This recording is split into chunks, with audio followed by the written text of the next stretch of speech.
I see a lot of hypocrisy from my colleagues on the other side of the aisle today. And even worse so, the fact that they want to place an attack on democracy on Trump or Republicans is actually hysterical. Biden called Xi Jinping a smart guy, end quote. He described his relationship with Xi Jinping as a, quote, friendship. He said of the CCP, Joe Biden said directly, that they're not bad folks. He said also that it's in our own self-interest that China continues to prosper. But is it? It's not actually. It's actually unsafe for the entire world, not just the United States. The left is trying to dismantle freedom. They're trying to dismantle liberty. They are trying to dismantle the Constitution and everything our founding fathers and our nation was founded on in this country today. So I would like us to have a more honest discussion about what is actually happening in this country, what we're doing, and more importantly, not doing to combat CCP. In addition to making sure that we can outline some of the things that it was Trump that said, I think my colleague from South Carolina may have gotten confused about who said what, but these are things that Trump has said about Xi. Smart, brilliant, everything, perfect. We love each other. President Xi, who's a friend of mine, who's a very, very good man. There's nobody like that. The look, the brain, the whole thing. My feeling towards you is an incredibly warm one. This doesn't sound like someone that has any intentions of being hard on China, in my opinion. Do you believe, Ms. Wiley, that you need to have a PhD in biology to know what a woman is? Yes or no? Is that a yes or a no? I first to want my to say question? you are I'm right. running out of time. I am so sorry, and you should never You have had didn't to do suffer it. from Do you sexual need a PhD in violence. biology to know what a woman is? I've been rape shamed by the left, and I'm not going to allow any of that stuff to happen today. Do you believe that you need a PhD to define what a woman is? Yes or no is the question. I think every woman is able to define herself as a woman. It's not how it works. There's biology and science. I would encourage every American to follow the science. It's been interesting listening to my colleagues on the other side of the aisle use phrases such as, quote, follow the science, unquote, and black letter law. Since science overwhelmingly has established that climate change is real and caused by human beings, especially oil and gas companies, I'm sure they will agree that if we are to follow the science, then we should stop denying climate change. I was accused by my colleague on the other side of the aisle about my white privilege. I want to say, number one, as the former ranking member of the Civil Rights Subcommittee under Chairman Raskin last session, I take great pride as a white female Republican to address the inadequacies in our country. I come from a district where rich and poor is literally black and white, black versus white on most days. I am very well aware of our rich history and try to recognize it as best as I can in the position that I have, and I resent the fact that you're going to throw that in my face up here. I'm one of the few people that you'll see on my side of the aisle trying to do the right thing to right people every single day. It was a very beautiful speech by the gentlelady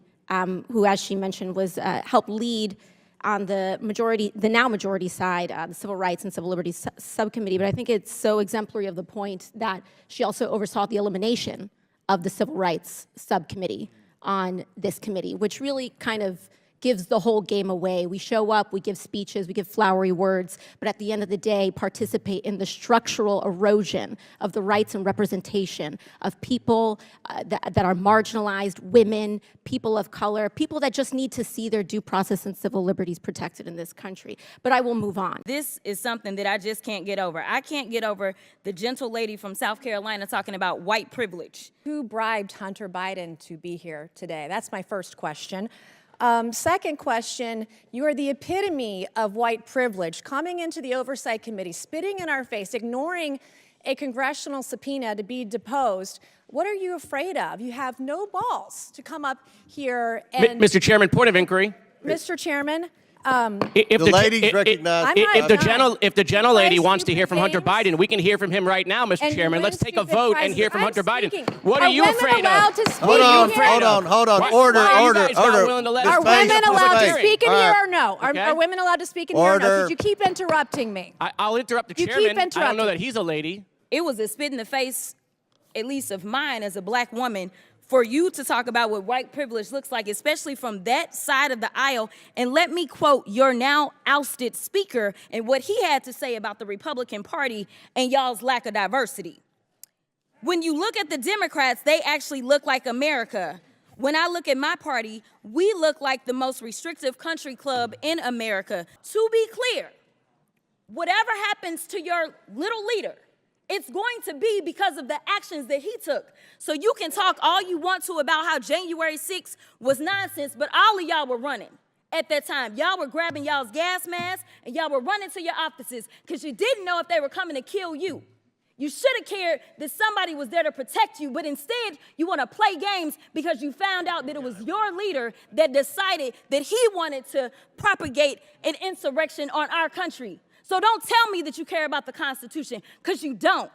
All you care about is Trump getting reelected, and I'll yield the last of my time to my leader. I am tired of hearing from people who cannot point out Venezuela, Colombia, Ecuador, Guatemala on a map, telling us about how to mitigate the millions of people seeking refuge. The largest border crisis in the history of our country. They've gaslit the American people about the seriousness of the border crisis. In fact, the ranking member in the House Judiciary Committee says that we were imagining a border crisis. They flung our borders wide open to the largest invasion of illegal aliens our country has ever seen.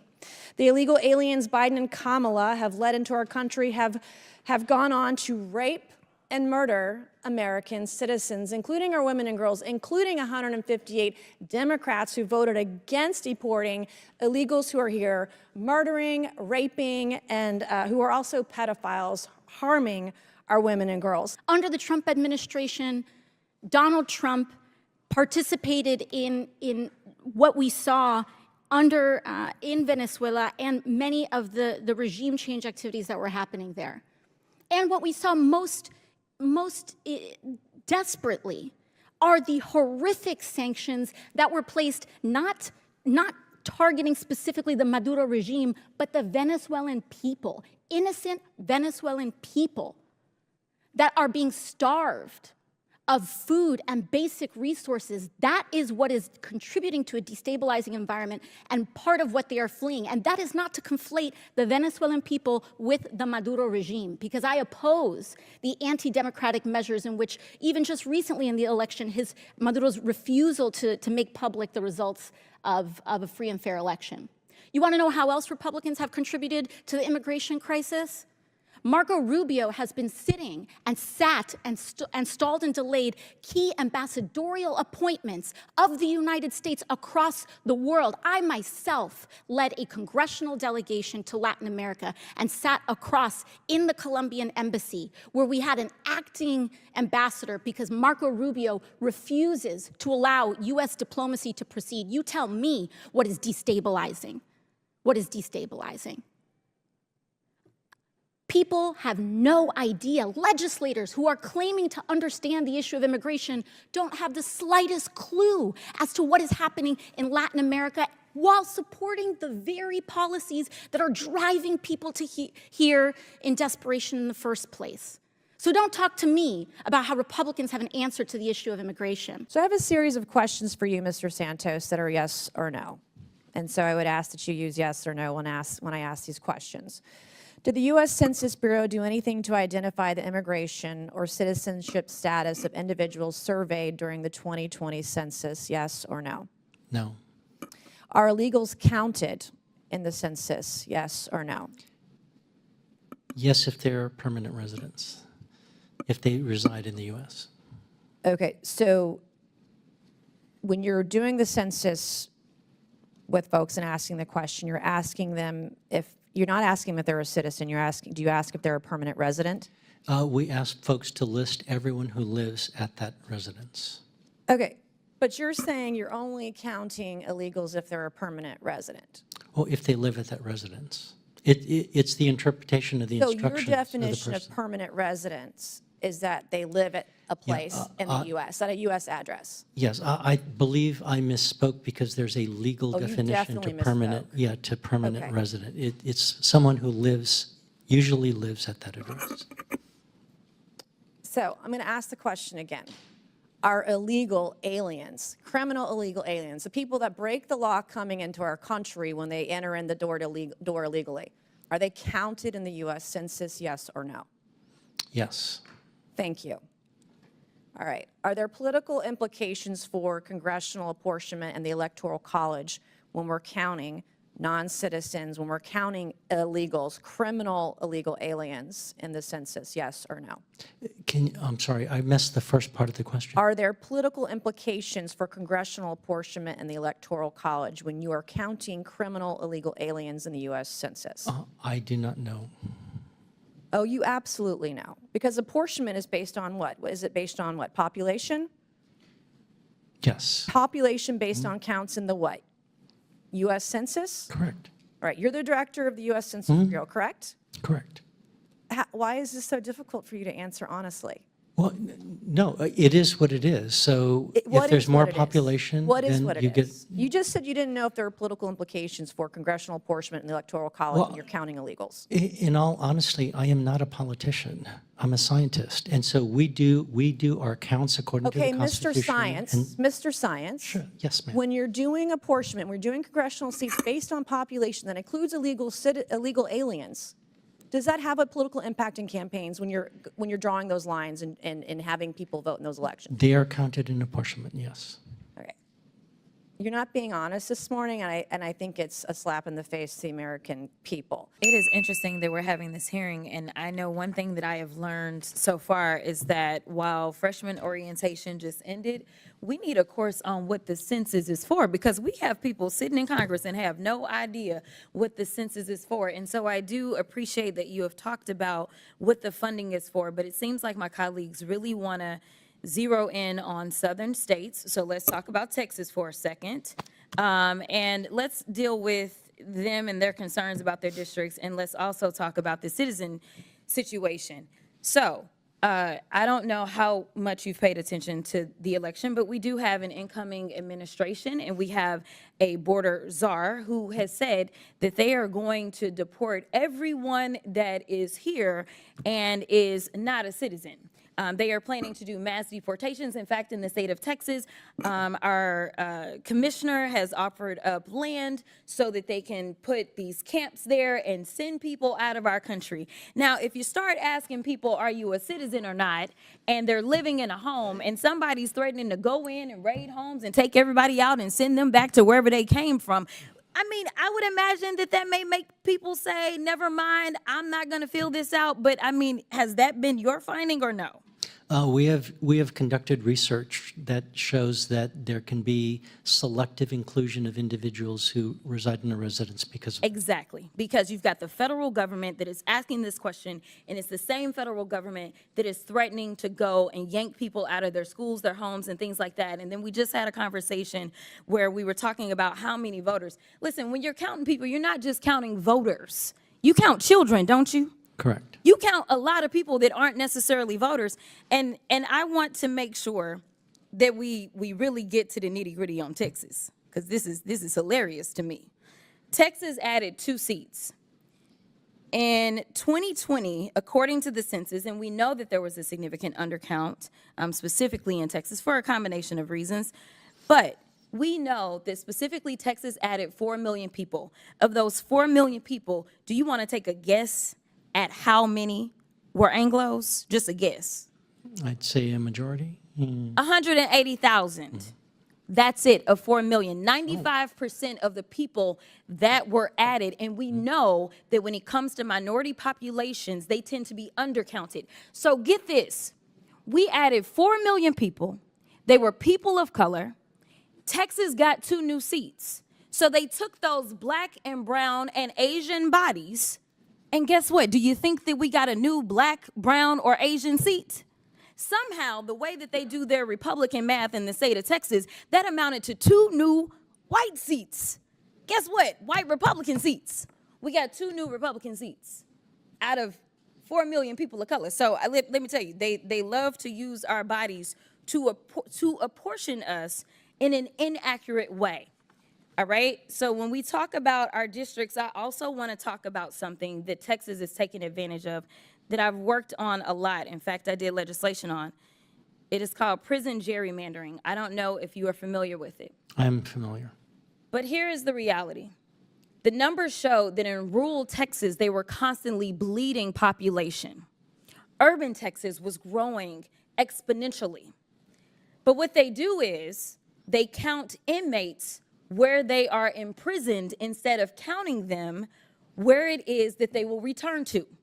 So their family members that are in Dallas, Texas, or Houston, or wherever, their family members, when they need something, they call us, even if it's relating to that inmate.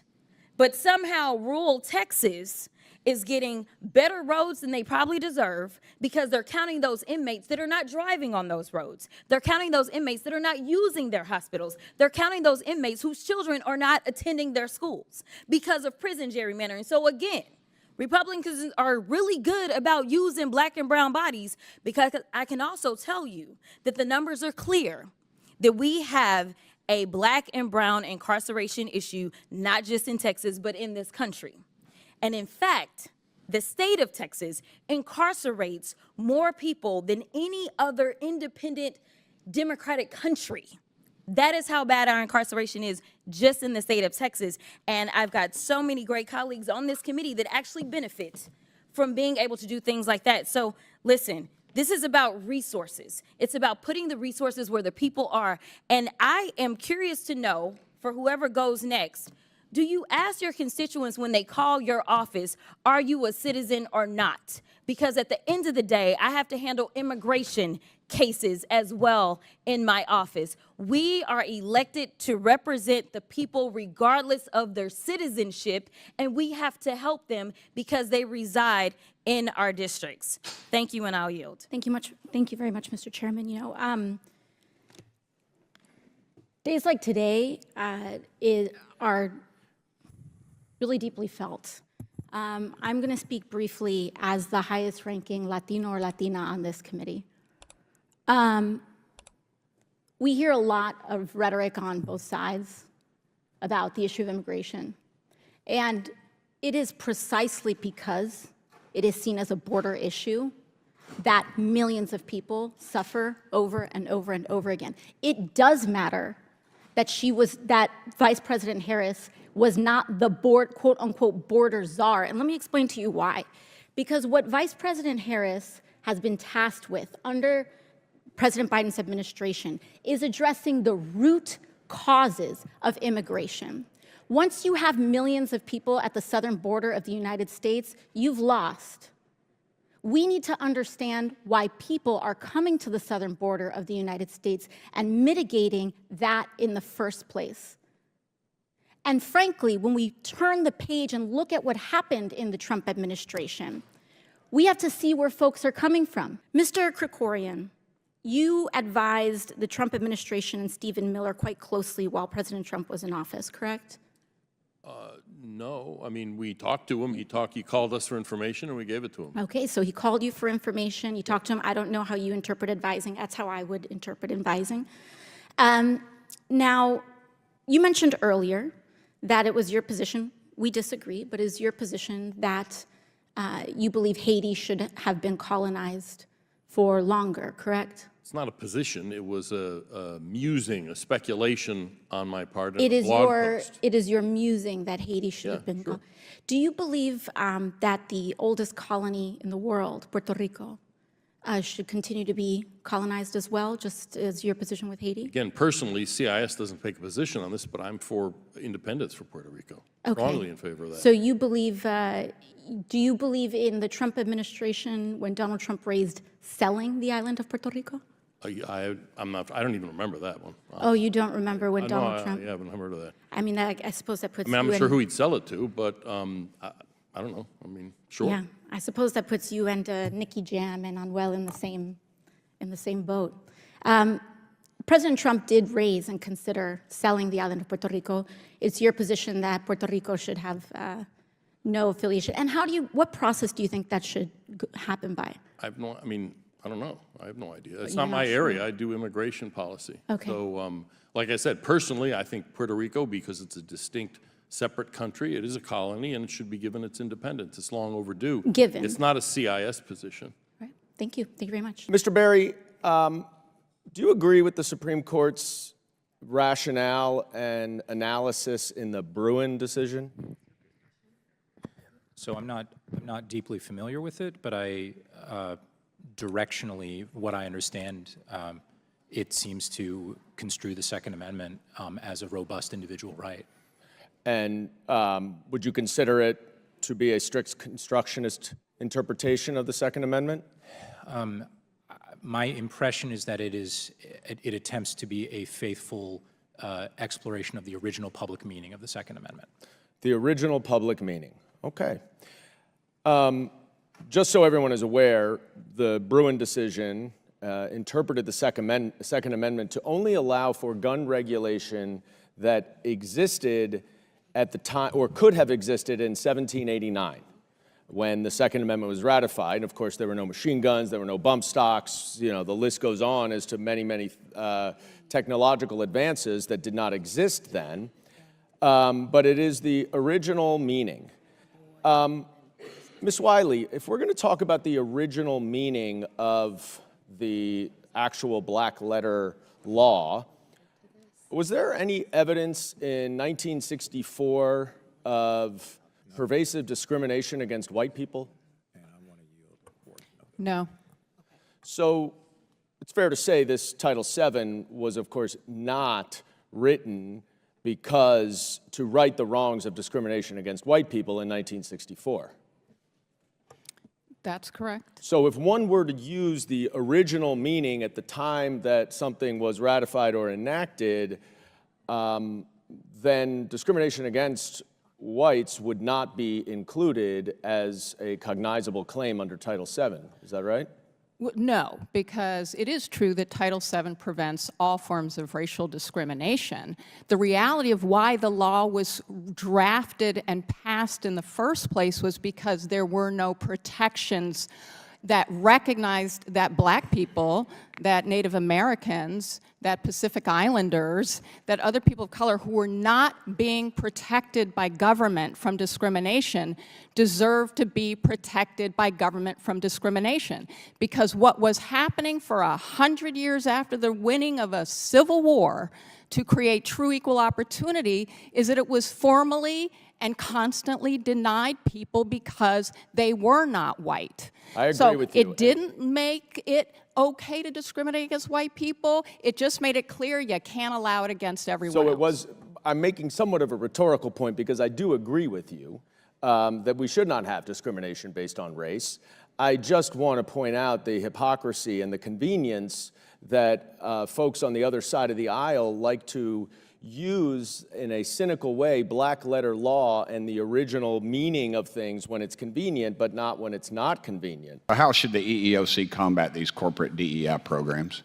The EEOC should apply the black letter law and find that attempts to change the racial complexion by these racial balancing schemes are unlawful, as Title VII has always held. I don't think anyone stood in line to pick their race or chose if they wanted to be a man or a woman or what color hair or any kind of physical feature before they were born. That's not something that any of us picked.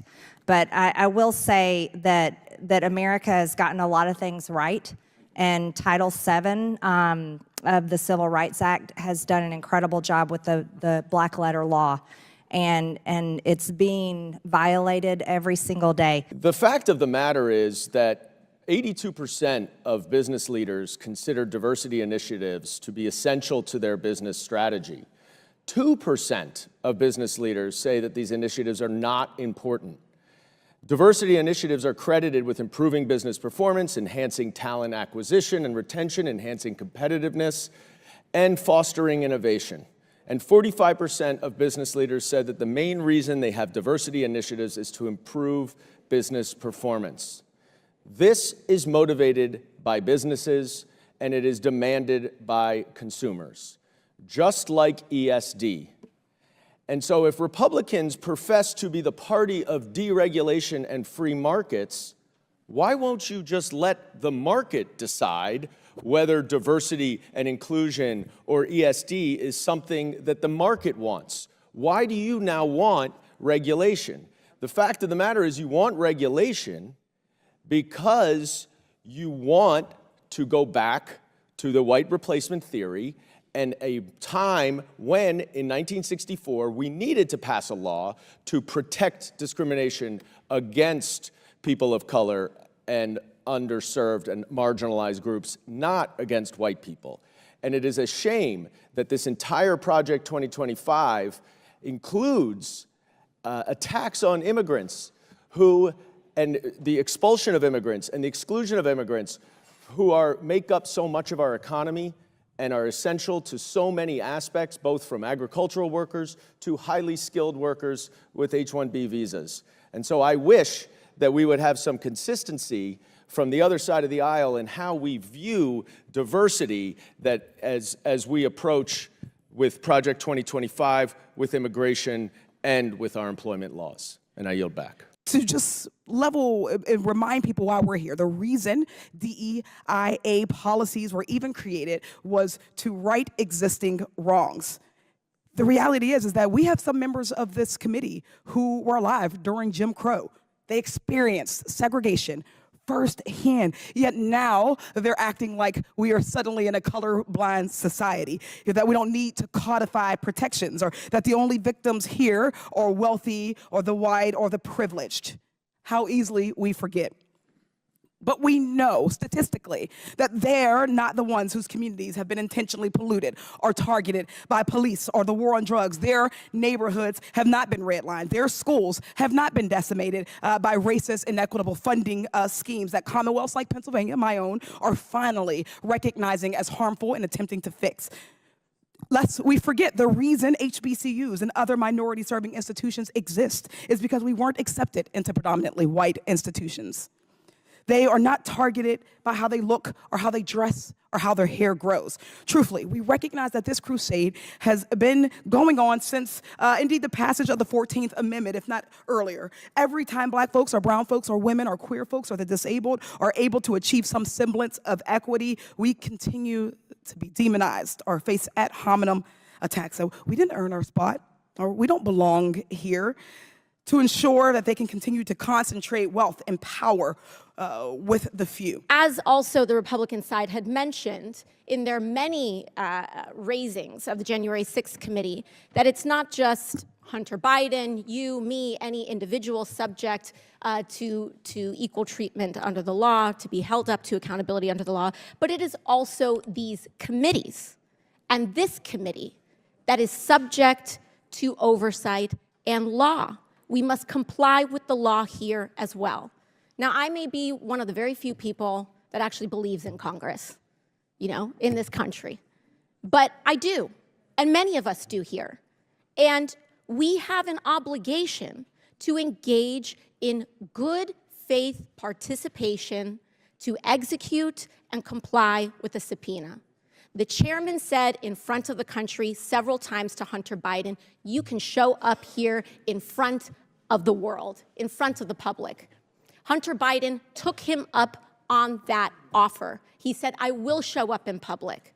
I will show up in public. He showed up here today. He showed up here in the past.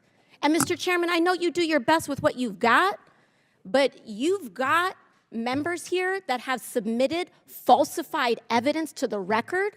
You have members here that have submitted and mischaracterized closed-door hearings, and people want to say back and forth at the end of the day.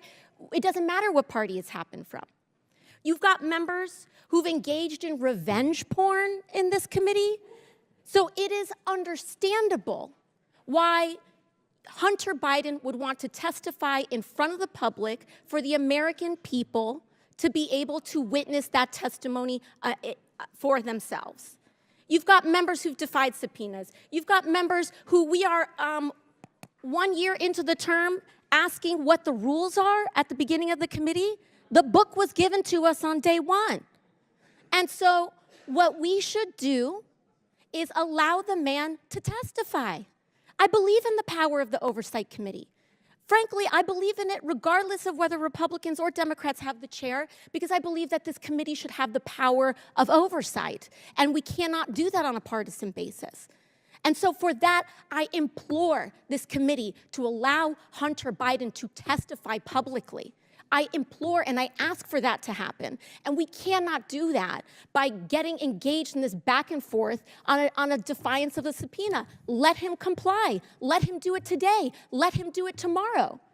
But let the man do it.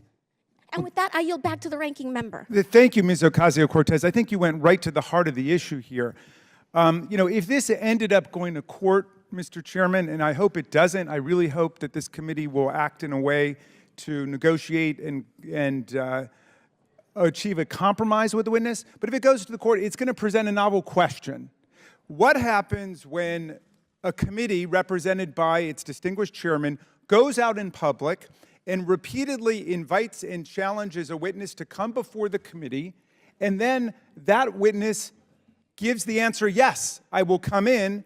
At that point, the committee pulls a bait and switch and says, well, we actually don't want you to come before the full committee as was offered repeatedly in public by the chairman, but instead, we'd like you to come to a back room and do it there in a closed deposition. Now, undoubtedly, if that had been the original offer, the committee would stand in a very good place, the way we did with Mr. Biggs and Mr. Perry and Mr. Jordan, because they were told to come in, they were subpoenaed, and they blew off the subpoenas of the committee, which is why I don't think anybody should be voting on that side other than Ms. Mace, because Ms. Mace is the one who took the position that the rule of law means something. And I take the position, if we give somebody a subpoena, they should come in. But there's a very sticky problem now. What happens when we give them one offer A and then switch it over to offer B? That's why I hope you will work it out, Mr. Chairman. Thank you for yielding. Okay, all right. So we love the Constitution today, and we also want to talk about foreign money coming in.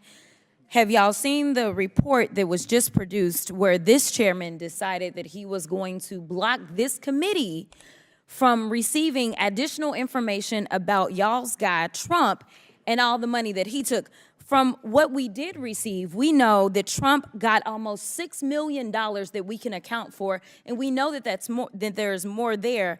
From China specifically, we found almost $8 million total that he accepted from foreign governments while he was serving as the president of these United States. But we're concerned about the president's son who has not been involved in his administration. I just want to run it back, though, to the very beginning, because this is something that I just can't get over. I can't get over the gentle lady from South Carolina talking about white privilege. So let me tell you something. Y'all don't know what white privilege looks like, but I'm gonna show you a little bit of something. You see, you want to talk about a two-tier justice system, and this is the only time that y'all have ever referenced it, when this country has a history when it comes to black and brown folk of having two separate sets of rules.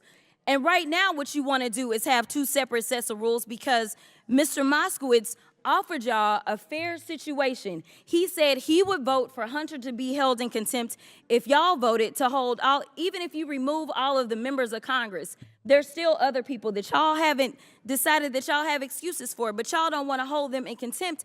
But for some reason, it makes sense to hold Hunter Biden in contempt, who has tried to comply. And let me tell you why nobody wants to talk to y'all behind closed doors, because y'all lie. That's just the bottom line. You have done it thus far in this investigation. You have done it this far as it relates to this committee. In every single hearing, y'all spin, spin, spin. I don't know how y'all are still standing right now, because you should be quite dizzy from all the spinning that you're constantly doing when it comes to spinning the truth. You talk about free and fair elections, but you back a guy who we know tried to steal the election. And this isn't about what Democrats have to say. Let me remind you, for those of you that don't know how the justice system works, it's not a matter of the president went in and indicted Trump, but we are talking about grand juries. Grand juries are comprised of American citizens, and the people that have entered pleas of guilty that will be flipping on your leader in a minute, they are Republicans. I do want to point that out. And half of them were Republicans that were handpicked by Donald Trump himself. I'd like to just add a couple of points to what you've said. On January 6th, Senator Ted Cruz described it as terrorism. They later came to attack him during their revisionist, Orwellian, Stalinist attempt to rewrite history.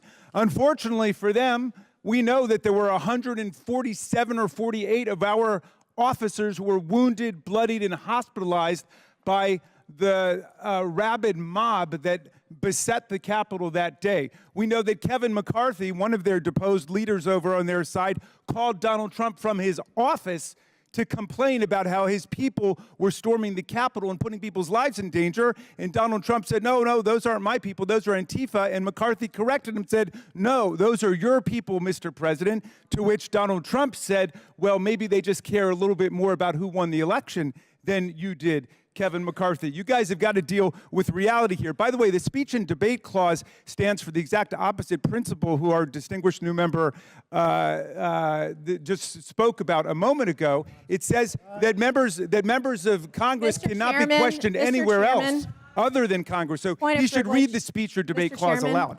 Let him finish his sentence there. Now, Chair recognizes Mr. Burchett from Mr. Tennessee Chairman. for 5 minutes.